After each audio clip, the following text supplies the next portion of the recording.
जननी जानकी अतिशय प्रिय करुणा निधान की लाके युग पद कमल बचाओ जासु पिता निर्मल मति भाव सीताराम चरण रति मोरे अनुदिन पढ़ऊ अनुज सोरे बार बार परमागम हर्षिदेव श्रीराम हर्षलो नियन पायनी भक्ति सदा संततिया हरिनाम जय जय राम जय राम जय राम करो कल्याण सीताराम प्रणवो पवन कुमार कलवन पावक ज्ञान जातु विजय आभार अभय राम सर्जा बोले हनुमान जी महाराज की जय पूज्य पाद गोस्वामी तुलसीदास महाराज की सद्गुरु भगवान की जय श्री राम। मानस में उत्तरकांड में प्रसंग चल रहा है। गरुड़ जी ने काकभुशुंडी जी की जीवनी के बारे में 4 प्रश्न पूछे, जो कल हम लोगों ने थोड़ा अवलोकन किया। पहला प्रश्न तो इन्होंने ये कहा कि हे काकभुशुंडी जी, आप ये बताएं कि आपने ये देह किस कारण से पाई, कैसे पाई। पहला प्रश्न ये था कि आप सब कुछ इतने ज्ञाता है तत्व के, बट कारण कवन के गए पाई साध सकल मोहि करम उजाई। तो एक तो आपने ये देह जो है किस कारण से ये प्राप्त की। दूसरा प्रश्न उनका कि जो रामचरित्र सुंदर जो ये मानसरोवर है, ये आपने कहाँ से प्राप्त किया। रामचरित्र सर सुंदर स्वामी पायहु कहा स्वामी। आप तो यत्र तत्र सर्वत्र विचरण करते हैं आकाश में। हे नवगामी, आप ये बताएं सुंदर रामचरित्र मानस आपको कहाँ से प्राप्त हुआ। दूसरा प्रश्न। तीसरा प्रश्न उन्होंने कहा कि मेरे मन में एक बहुत बड़ा प्रश्न ये भी है कि जो काल है, नाथ सकल जग काल कलेवा, जिस काल का हम सब कलेवा है, माने वो उठता है सुबह नाश्ते में, जीवों को ही खाता है, भक्षण करता है, पर तुम ही न क्या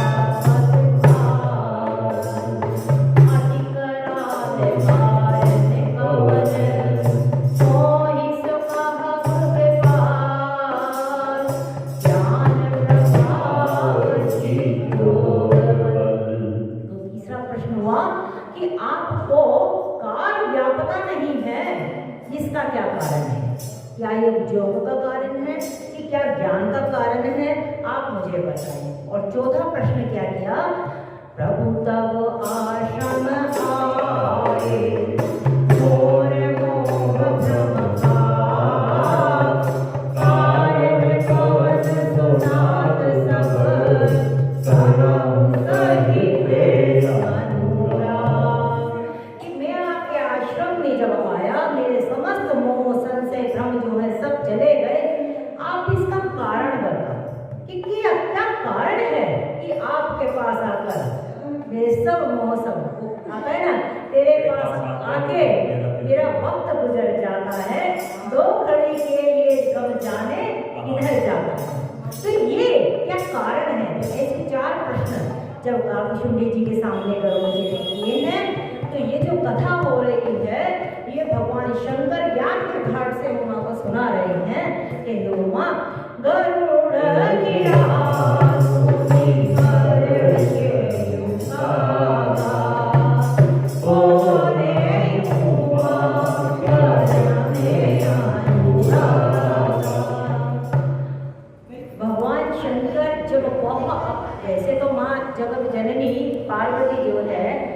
भगवान शंकर की प्रिया है ही, लेकिन जब अति प्रिय एक संबोधन करना होता है तो भगवान शंकर को उमा कह के संबोधित करते हैं। तो यहाँ उन्होंने कहा कि हे उमा, जैसे ही इस हीरा मैंने वाणी काग को अपने वाणी सुनी है तो काग अत्यंत हर्षित हुए और अनुराग के साथ बोले, क्या बोले? धन्य धन्य भक्ति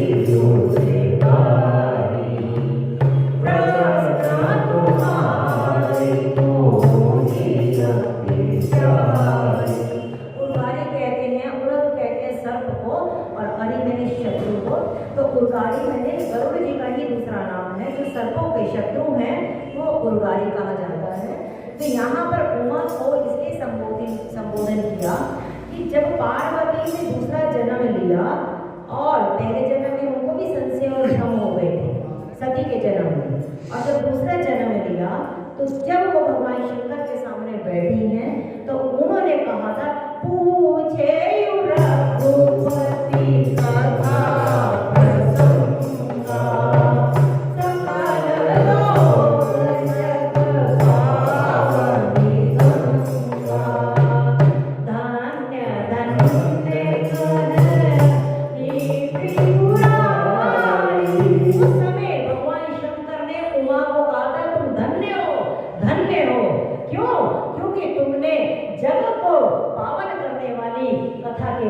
जिज्ञासा करी। और ऐसी ही जिज्ञासा आज गरुड़ जी के मुख से जब सुनी है तो पार्वती जी कहते हैं कि आप धन्य हैं कि आपने ऐसी एक जिज्ञासा करी है जो आपके माध्यम से समस्त लोक के लिए प्रेरणादायक हो। किसी भक्त का, किसी संत का चरित्र का गुणगान करना भी अब परमात्मा बहुत प्रसन्न होते हैं, और उसकी जिज्ञासा करने वाला भी जो होता है उससे भी परमात्मा प्रसन्न होते हैं, क्योंकि उसके अंदर सुंदर जो बुद्धि आई है तभी तो उसकी जिज्ञासा जगी, वरना तो यहाँ पर लोगों को जिज्ञासा कहाँ है।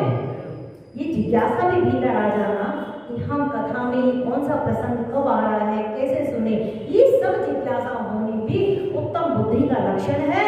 और सब जो संत जन है वो उसको धन्य ही मानते हैं और कहते हैं कि सुनीता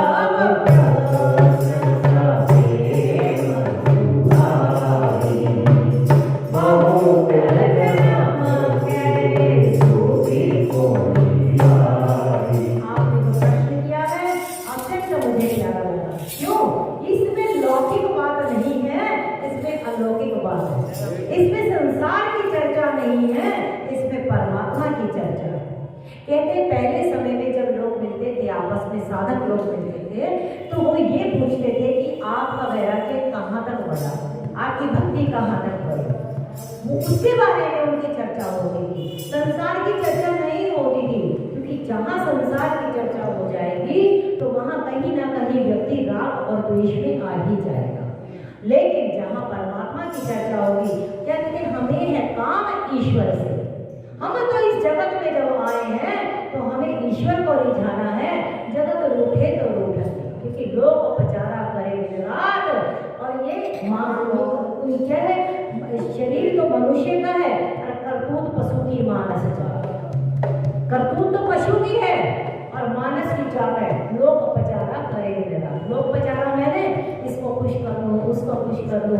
कहते हैं कि एक तू ना मिला सारी दुनिया मिले भी तो क्या है, एक तू नहीं मिलेगा, चाहे सारी दुनिया मिल जाए तो भी कोई फायदा नहीं, और एक तू जो मिला सारी दुनिया मिले जो मेरा सारी दुनिया, तू जब मिल जाएगा क्योंकि तू आनंद स्वरूप है, तो उसी समय ही मुझे सारी दुनिया जो है आनंदमय है, क्योंकि चिदानंदमय देह तुम्हारे। जब अपने आप में ही भीतर से कभी कभी प्रसन्नता उत्पन्न हो, सत्संग में बैठे हो, कथा कीर्तन में बैठे हो, अपने आप ही आनंद में भाव आ जाए तो समझो परमात्मा ने हल्का सा तुम्हें टच कर दिया है। शंकराचार्य कहते हैं कि प्रसन्न चित्त परमात्मा दर्शन, चित्त प्रसन्न हुआ है तो समझ लो कि परमात्मा ने थोड़ा तुम्हें दर्शन प्रसन्न होना बहुत बहुत बड़े भाग से होता है। तो यहाँ पर जो प्रश्न पूछा है उस प्रश्न से गरुड़ जी काकभूषुंडी जी बहुत अभिभूत है और गरुड़ जी को धन्यता देते हुए कह रहे हैं कि आप इस प्रश्न से मुझे अनंत जन्म की जो मेरी सुधि है वो आ गई। क्या सुधि आई कि किस प्रकार उन्होंने लोमश मुनि से रामचरितमानस सुना था, किस प्रकार उनको परम जो उनका गुरु था एक जिसकी श्राप भगवान शंकर ने दिया, उनकी कृपा से तो श्राप से अनुग्रह मिला। वो सारी सुधि आ गई कि मैं क्या था, उग्र बुद्धि था, मंद था, वाचाल था, मेरे अंदर अहंकार भरा पड़ा था और उसी के कारण मैंने हजारों वर्षों तक सर्पों की योनि में अपना जीवन यापन किया। ये सब मुझे अनंत जन्म की सुधिया। रामचरितमानस मिला ना उनको, लेकिन जो ये श्राप मिला है हाँ, लेकिन जो श्राप मिला था ना वो श्राप मिला है क्योंकि जब वो अपने गुरु जो आए थे परम जो वैदिक के गुरु थे उनके, वो जब आए हैं मंदिर में और उन्होंने अपमान किया तो कहने लगे गुरु इतना कृपालु था कि गुरु ने तो कुछ भी उसका बुरा नहीं मनाया, लेकिन भगवान शंकर ने कहा कि तुम अगर मैं इसको यहाँ पर अपराध सजा नहीं दूंगा तो यहाँ पर वैदिक रीति का अंग हो जाएगा, खराब हो जाएगी रीति, इसीलिए उन्होंने दिया। तब उन्होंने हाहाकार किया और वहां पर उन्होंने ही काकभूषुंडी ने कहा है एक सूल मोहि बिसर लगाओ गुरु कर कोमल सील सुभाओ। मैंने अपने गुरु का इतना अपमान किया लेकिन मेरे गुरु का शील मुझे आज तक भी भूला नहीं जा सकता। तो ये वाली जो एक अनंत जन्म की जो सुधि आई है काकभूषुंडी जी को, और इस काकभूषुंडी जी ने भी कहा कि सब निज कथा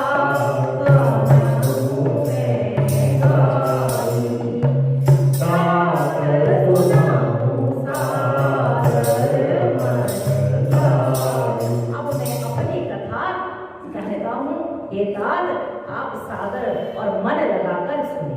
इस श्रोता के लिए एक वक्ता की तरफ से एक इच्छा होती है कि कथा सुनी जाए तो मन लगा के सुने और सादर सुने।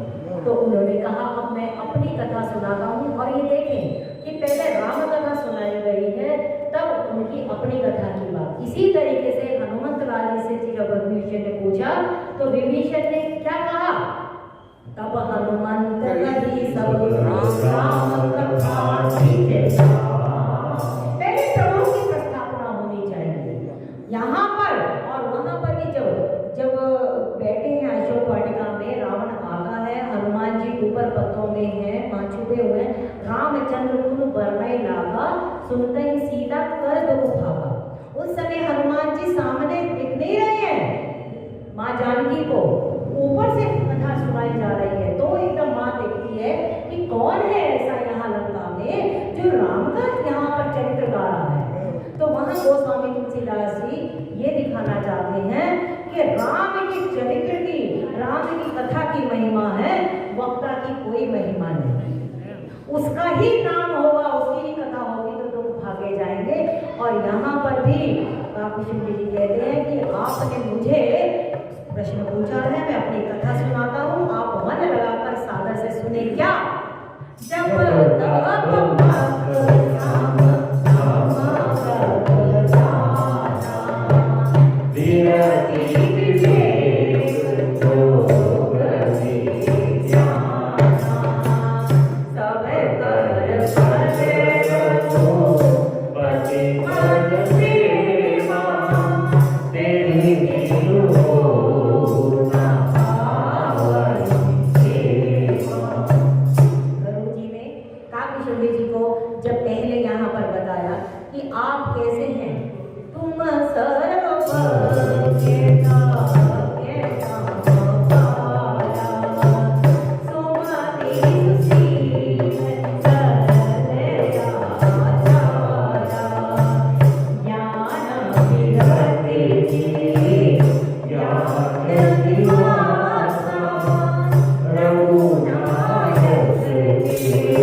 विराग और विज्ञान आप में भरा और आप नायक के प्रिय दास है। ऐसा जब काव्य जी को बोला, उसका जवाब देते हुए यहाँ पर वो कह रही हैं कि हे कल्पतरु जी, जप तप मक सम दम व्रत दाना विरति विवेक जोग में ज्ञान, ये सब बेकार है अगर हमारे भीतर रघुपति के चरणों में प्रेम नहीं होता है। नर भीत करम आधारम बहुमत भोग प्रद सब त्याग विद आस करी के दास तुलसी राम पद अनुराग। ये सब कुछ बेकार है अगर राम के पद में, राम के चरणों में प्रेम नहीं। क्यों? ईश्वर को प्रेम प्यारा है, माया प्यारी है। ईश्वर को प्रेम प्यारा है, माया प्यारी है। क्योंकि प्रेम से ही प्रभु प्रकट होते हैं और प्रेम से ही प्रभु वश में होते हैं। कृष्ण कन्हैया गोपियों के, क्या गोपियों ने उनको देख लिया, लेकिन उनके पीछे पीछे भागे जाते हैं। एक प्रेम की डोरी से तो वो बंधे आते हैं। क्योंकि जितने भी सब साधन कर लो, ये सब साधन तो उन्हीं के ही करवाए हुए, अपने से कुछ नहीं हो सकता। अब बहुत सारे लोग कहते हैं कि हमने इतने जप कर लिए, इतने हमने तप कर लिए। आप सब देखो, जप कर लिया, इतने हमारे जप हो गए, इसमें भी अहंकार की वृत्ति रह गई। इतने मैंने तप कर लिया, उसमें भी हमारी अहंकारी वृत्ति को पुष्टि होती है। इतने हमने यज्ञ कर लिए, इतना हमने अपनी इंद्रियों का दमन कर लिया। कई लोग कहते हैं ना कि हमने अपनी इंद्रियों को इतना ज्यादा कंट्रोल में करा है। पता लगा कि जैसे गेंद को इतना दबाते चले जाओ, जब एकदम छोड़ो तो एकदम ऊपर जाती है। यही इंद्रियों का है। आप बहुत समय सोचो कि हमें ये नहीं खाना, वो नहीं खाना, फिर एक समय मन ऐसा बलवा बोलता है, फिर लगता है कि खाओ। कई लोग डाइटिंग करते हैं ना, डाइटिंग में खूब सारी चीजों को हम ये नहीं खाएंगे, वो नहीं खाएंगे, फिर एक दिन ऐसी स्वादिष्ट चीज सामने आती है, होता है ना। ये हम सबके जीवन का सत्य है। और फिर जो जितना पतला होता है ना, फिर थोड़े टाइम बाद उतना ही मोटा हो जाता है। क्योंकि दमन जो है ना, इंद्रियों का दमन भी हम प्रकृति के विपरीत चले। वैसे तो संतुलित रहना चाहिए, बाकी निग्रह नहीं करना। इसीलिए गीता में कहा गया, भगवान कृष्ण ने कहा है, जिसको साधना करनी है, जिसको परमात्मा के चरणों में सही में ही अपनी रति रखनी है, उसका आहार सम्यक होना चाहिए, उसका सोना भी सम्यक होना चाहिए, उसका बैठना उठना भी सम्यक होना चाहिए। क्योंकि अति हर चीज की बुरी है, ना कम ना ज्यादा। हाँ, सम्यक नींद हो, सम्यक आहार हो। आहार विहार अगर हमारा सम्यक होगा, हमारी आधी से ज्यादा, अब ज्यादा खाना खा ले तो रात को नींद बहुत आएगी। और कहते हैं नहीं भी आती। हाँ, वो हो जाता है, एसिडिटी बन जाती है। कहते हैं कि रात को 3 लोग जागते हैं, या जाके रोगी, या जाके भोगी, और या जाके योगी। 3 ही लोग रात को जाग रहे हैं। तो यहाँ पर गीता में ही कहा है भगवान कृष्ण ने कि जिसको भी प्रभु के चरणों में प्रेम है, वो सम्यक रखे। और यहाँ पर काकभूषुंडी जी गरुड़ जी को कह रहे हैं, हम कितना ही जप कर ले, तप कर ले, व्रत कर ले, यज्ञ कर ले, दान कर ले, कितना ही हमारे में वैराग आ जाए, वैराग भी कब हमारे को, व्यक्ति को कई बार कहते, मालवा का एक राजा था, मालवा के राजा ने अपना सब कुछ छोड़ दिया, सब कुछ उसने त्याग कर आ गया।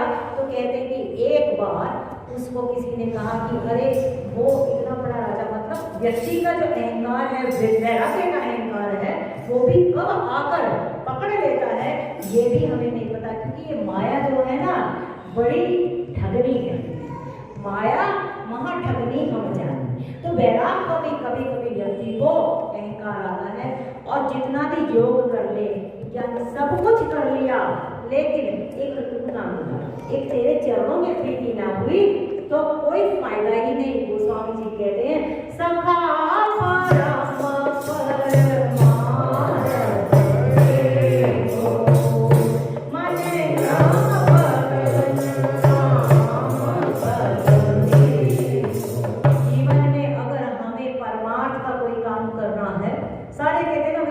परमार्थ का काम कर रहा है।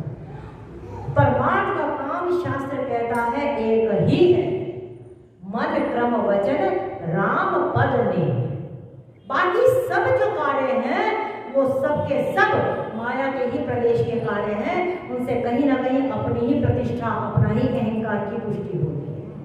कई बार तो आपने ये भी बोला कि आपके जब अगर पूरे हो रहे हो, माला भी नियम से हो रही हो, तो कई बार उस नियम को भी टूटना अच्छा है। क्योंकि अगर पूरा हो गया तो तुम्हें ये लगेगा मैंने कर दिया, और जैसे ही मैंने कर लिया तो समझो कि वहीं पर ही हमारा पतन है। ये ग्लानि बनी रहे कि प्रभु तुम ही कराने वाले हो, हमसे कुछ नहीं हो सकता। ये गुण साधन देवी स्वार्थ साथ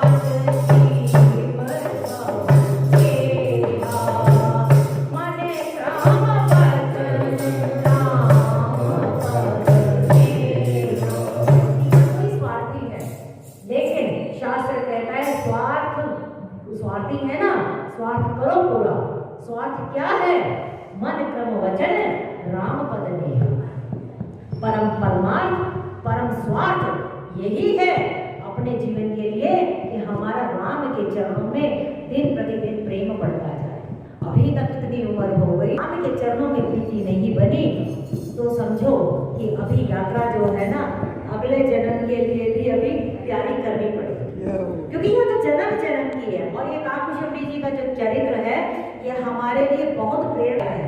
इसी में अभी आगे कलयुग का भी वर्णन आएगा, और ये कलयुग में ही इनका जन्म जो उग्र बुद्धि और दम अभिसारा, यही काकुशमुनि जी उग्र बुद्धि थी, दम भी थे, और इतना ज्यादा अहंकारी है कि किसी को समझते नहीं थे उज्जैन नगरी में है।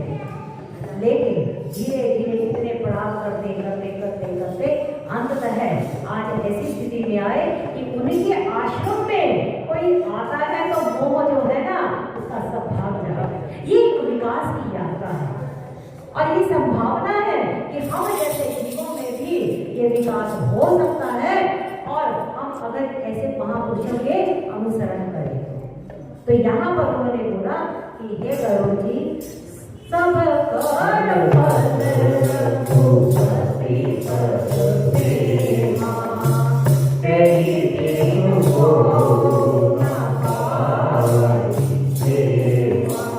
रघुपति के चरण कमलों के प्रेम के बिना कहीं भी कोई कल्याण नहीं हो सकता। गीता कहती है आत्मा स्वयं ही अपना शत्रु है और स्वयं ही अपना मित्र है। अपना शत्रु माने कि जो हमें सांस मिले हैं, जिनके जो सांस मिले हैं, इन सांसों को हम परमात्मा में लगाएं। उसके नाम सांसों की माला में, सांसों की माला में, सीताराम सिंधु में प्रभु का नाम। ऐसे जब सांस चले, सांस सांस सिमरो गोविंद, मन अंदर की उतरे थे। मन के अंदर की जो गंदगी है वो सब हटती चली जाती है, जो सांस सांस में प्रभु का नाम गाया जाता है। यहाँ काकुशमुनि जी को समझा रहे कि हे काकुशमुनि जी समझा रहे हैं गरुड़ जी, प्रभु के चरण कमलों की प्रीति के बिना इस संसार में कोई कल्याण जीव का हो ही नहीं सकता। यही तान राम भक्ति में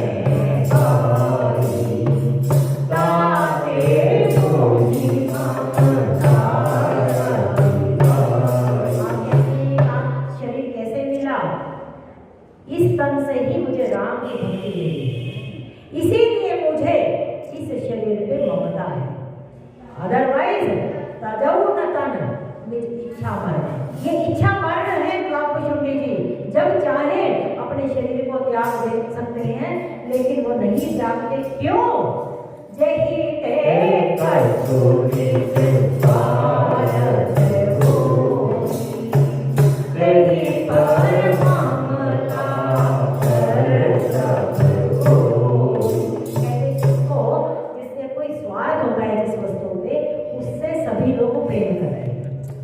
स्वाभाविक है। हम सब चीज भी ये सब जानते हैं कि जिससे थोड़ा सा पता लगता है कि इससे काम बन सकता है तो व्यक्ति उससे नेटवर्किंग करता है, उससे प्रेम करता है। तो यहाँ पर कह रहे हैं कि जिससे कुछ स्वार्थ होता है उससे हर कोई ममता करता है तो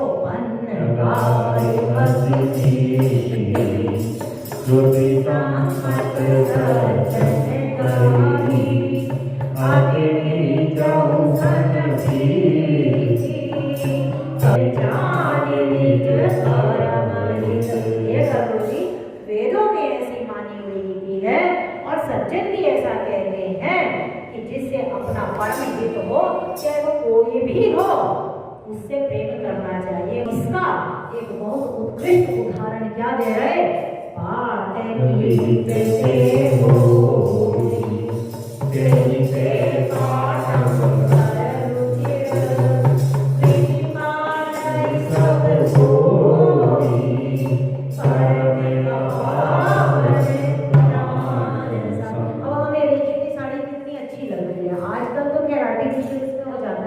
अदरवाइज जो ओरिजिनल रेशमी सिल्क की साड़ी बनती थी तो रेशम का एक कीड़ा होता है, उस रेशम के कीड़े को लोग पालते हैं, उसको गलाते हैं, फिर उससे जो वस्त्र निकलता है उससे साड़ियाँ बनती थी। तो उसी का उदाहरण देते हुए कहते हैं कि रेशम का जो कीड़ा होता है उससे सुंदर रेशमी वस्त्र बनते हैं। कीड़ा चाहे या पवित्र है लेकिन उसको वो अपने प्राणों के समान पालते हैं क्योंकि उससे कोई उत्तम वस्तु प्राप्त होने वाली है। इसी तरह जिसको जिस पर वो स्वार्थ होता है वो उससे अत्यधिक ममता करता है।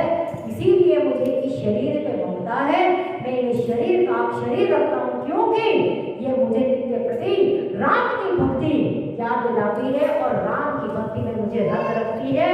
और जो वस्तु, जो व्यक्ति, जो परिस्थिति तुम्हें राम से नित्य जोड़े रखे वही सबसे बड़ा सत्संग है, वही सबसे बड़ी संपदा है। सो हरे राम राम